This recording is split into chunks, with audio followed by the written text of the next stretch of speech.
please welcome former U.S. Ambassador to the United Nations, Kelly Craft, being interviewed today by Warren County Attorney and KACo President-elect Amy Milliken.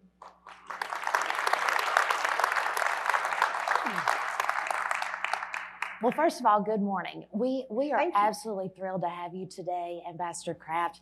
You are such a leader and such an icon for so many women, and you have set the stage for our young daughters and the young females out there to have something for which to strive. So you're the first female U.S. Ambassador to Canada, and then were later appointed as UN Ambassador, and we're just thrilled to have you today and so honored that you're a Kentuckian. So we're thrilled to be here. I have a ton of questions, but I don't know if you want to make any comments before I get started or I want to make sure this is on. Yes, it's on. Yes.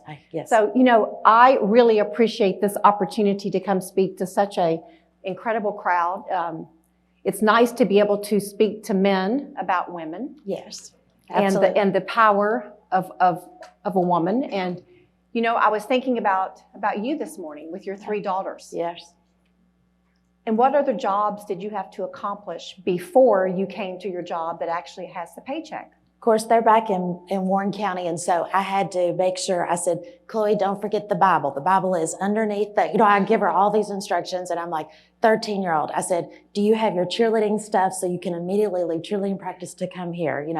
24-year-old, here's a pin of where exactly the Uber needs to take you, and you're going from the airport to here, and step. And then I was like, I've got a speech to write.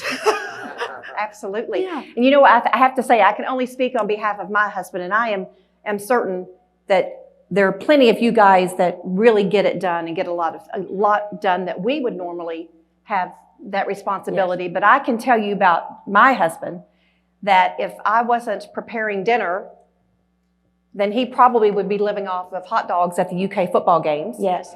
And if he thinks that the laundry is the dry cleaner, so yes. I can tell you that if I wasn't doing the laundry and I wasn't preparing the meals, you might see him wearing the same UK sweatshirt and living off the hot dogs. Yes. So I find that with women, that it's more important the characters, the qualities that we bring to the table than just having a woman at the table. And that is something that I've really stressed to my daughters and to other young women. Yes, there's an opportunity and there's a need for women to be at the table. But most importantly, it's the character, it's your integrity, it's the quality of the person that's at the table. Absolutely. And I know you agree. We have a lot to prove. Yes. But if we're prepared and we understand, just as Peggy Noonan said when she wrote about Ronald Reagan, character is king. Well, that was true then, and it's true now. Yeah, I agree. And we have to remember that. We have to be prepared. Yes. We have to be knowledgeable on the facts. And we also have to bring with us our instincts. Yes. Follow who you are. Yes. Follow your gut. And I think women have such a unique ability to read the room. Mm-hmm. And know when it's time really to speak up and time when to let everyone finish their sentences before we put in our 2 cents. So those are great insights. But I have some very great questions for you. Okay. And I thought long and hard on this, and Shelley and Gracie helped me, so they're good ones. You have a perspective. You come from the business world and the international geopolitical world. What did you see as UN Ambassador and U.S. Ambassador to Canada as your role and how important it was to have a woman sitting at that table in leadership? Well, I think just as we just discussed, I think it's more important is what the qualities we bring to the table. Yes. So Canada and the United Nations were different in the aspect of Canada being our closest ally and our neighbor and our #1 trading partner. So I didn't walk in there knowing the differences. Yes. Because it's unlike sitting with the Syrians or with the Russians or with countries that we immediately know the difference. So you had to really look at more of the subtle differences with Canada and understand the importance of that relationship. So during my negotiations with NAFTA, which is now USMCA, we knew that we were going into an old 25-year trade deal that had to be enhanced because of our technology, that had to be upgraded because of our innovations in agriculture and manufacturing. My partner in this was a Canadian female, the foreign minister to Canada at the time. She's now Deputy Prime Minister, Chrystia Freeland. But what was really important about Chrystia and the two of us is that we developed a relationship before we sat down across from one another. So the Canadians would always be on one side of the table, the Americans on the other side. And there were a few of our highest level officials on the US side that because Foreign Minister Freeland was a female, they discounted her. That immediately removed the trust level from the Canadians. So I had to work very hard in the very beginning in talking to our few very high-level officials that her knowledge is second to none on Canadian business, on every chapter of NAFTA, which is now USMCA. Because if we were holding her to the same accountability that we would be holding her male counterpart, then we were going to accomplish a lot more. She was wicked smart. She understood the importance that both of us had to win because we had to bring Mexico in. We had to have Canada because of it being a solid economy. We had to have Mexico as an emerging economy. We had to have all three to make this work. This was the largest trade deal in the history of America.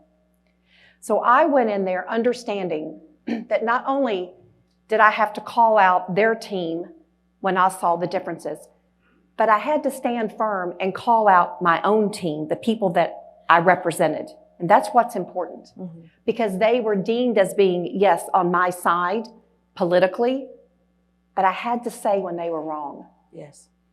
When they needed to look at this from a perspective of we are fighting for Americans.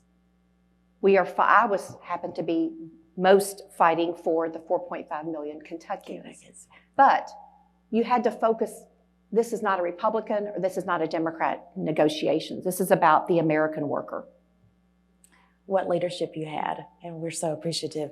So I know when I think of kind of how I got here, I think of my father. And my father used to cut out articles of successful women, Diane Sawyer being one of them. And he would say, Kentucky girl, you know, you not only can you do this, you can achieve more. Who, when you look back on your life, who was a mentor to you that really had a impact on your life, or who impacted you and made you want to be such a strong leader? You know, I think mentors, you can have several. You can, I agree. You know, I agree with that. It's the journey. So every stage of your life, you have someone that mentors you to the next stage. Yes. And I think my earliest beginning would have been at our family table with my mom and dad. And my father would bring home farmers for dinner during the week. I learned so much about the work ethic, about the importance of understanding, of never discounting that person, no matter what they had on, no matter where they came from. And then I moved on, and I must say that then I had my third grade teacher, Mrs. Conley, who just really noticed that I had a knack for writing, for creativity. And she would promote that. And my Sunday school teacher, Mrs. Toll, because she always said, you always do the right thing and you look for the next right thing no matter what.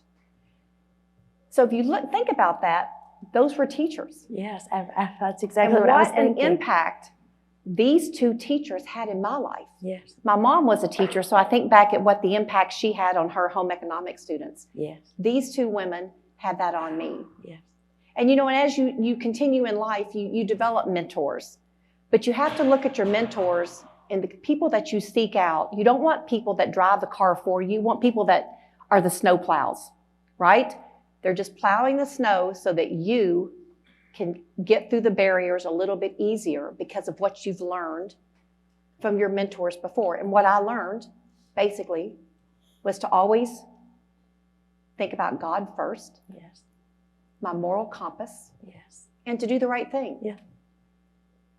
Help other people.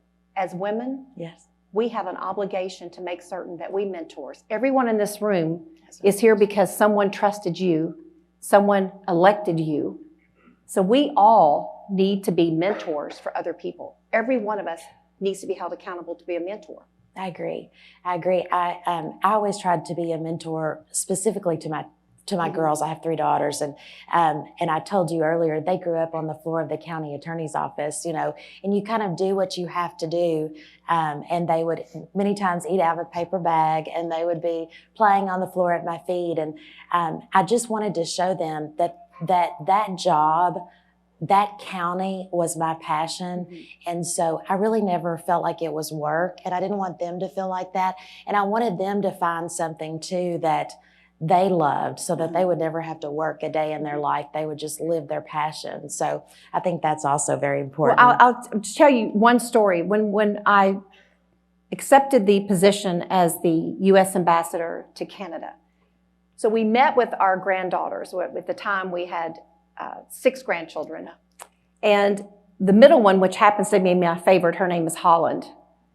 She was so excited because we were explaining to the girls, this is what we're going to be moving to Ottawa.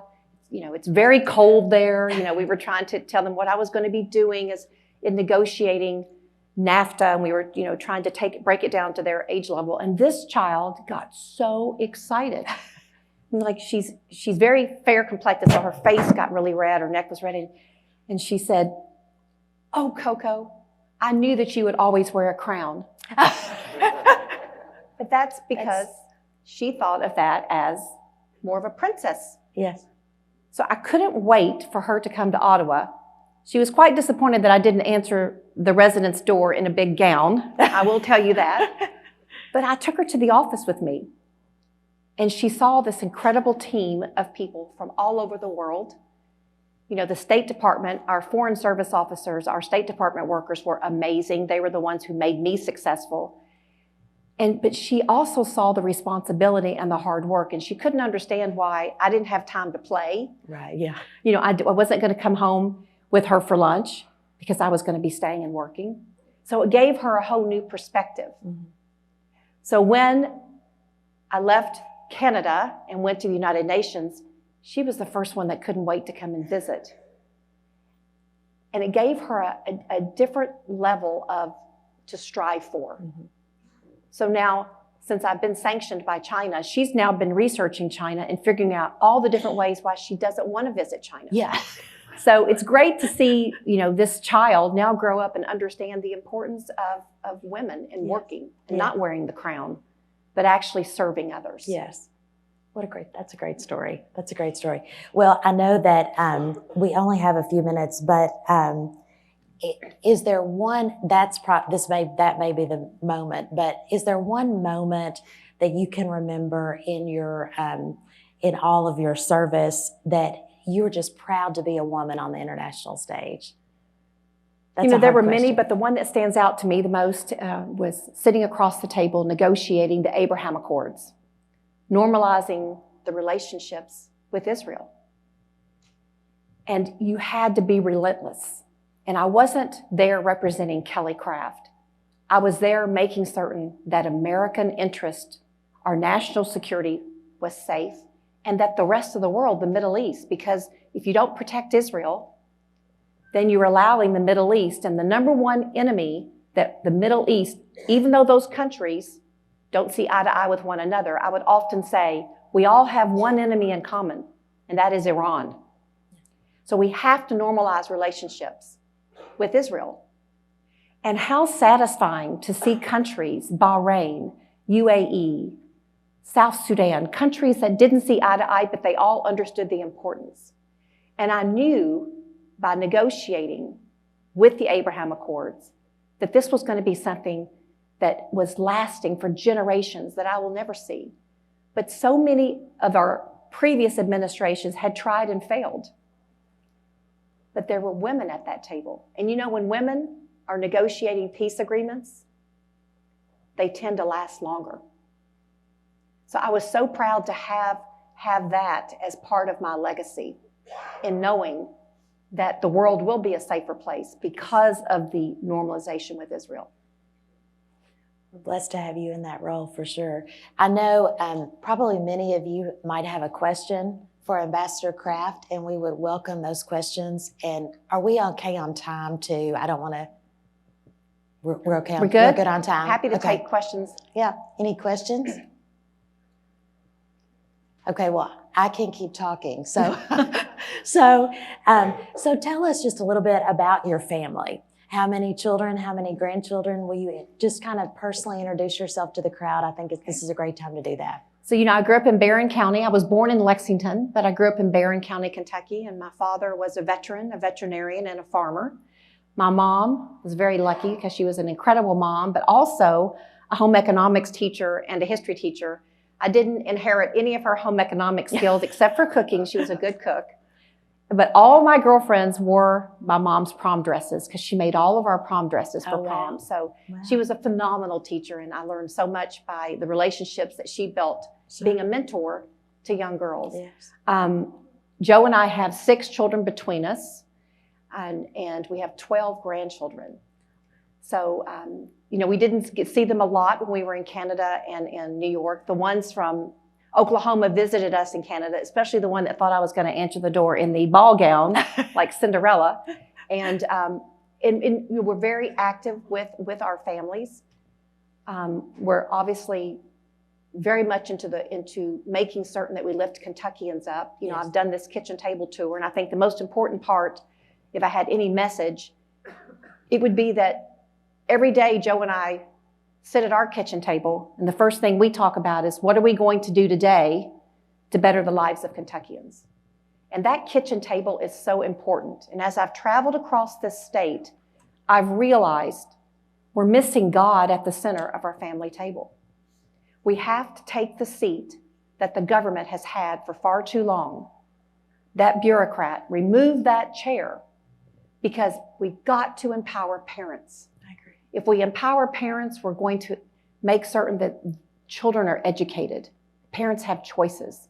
That children are going to be our generation, our future, our workforce. Yeah. So, that's what Joe and I are focused on. We're focused on education with the Craft Academy. We just had our Craft Academy alumni meeting last Saturday. I'm focused on making certain that every family is heard, and that no matter where I am in life, people have a seat at my table. And working across the aisle, which is why I was so great at negotiating USMCA, is you have to be able to work with everyone, not just with the team that says yes, that's right, but with the people that you need on your side in order to make the end result, which is Kentucky or the world, a success. And I tell everyone that. I said, as a woman, you walk into a room and you automatically have to prove yourself more. And people will say, well, what's the most important advice you could give? Be knowledgeable. Mm-hmm. Be a good listener. Take up space, but only take up space if you've done your homework. If you've studied, if you've listened, if you understand the issues, and that if you're willing to put yourself out there. Mm-hmm. So you just have to always remember to do the right thing and to look for the next right thing. I agree. I agree with you wholeheartedly, and I specifically agree that we've gotten away from the kitchen table, from the I call it the dinner table, but from the dinner table. So, what a pleasure it has been to talk to you and to get to know you better. Thank you for coming and being with us today, and we just very much appreciate you. Thank you so much. Thanks for having me. Thank you.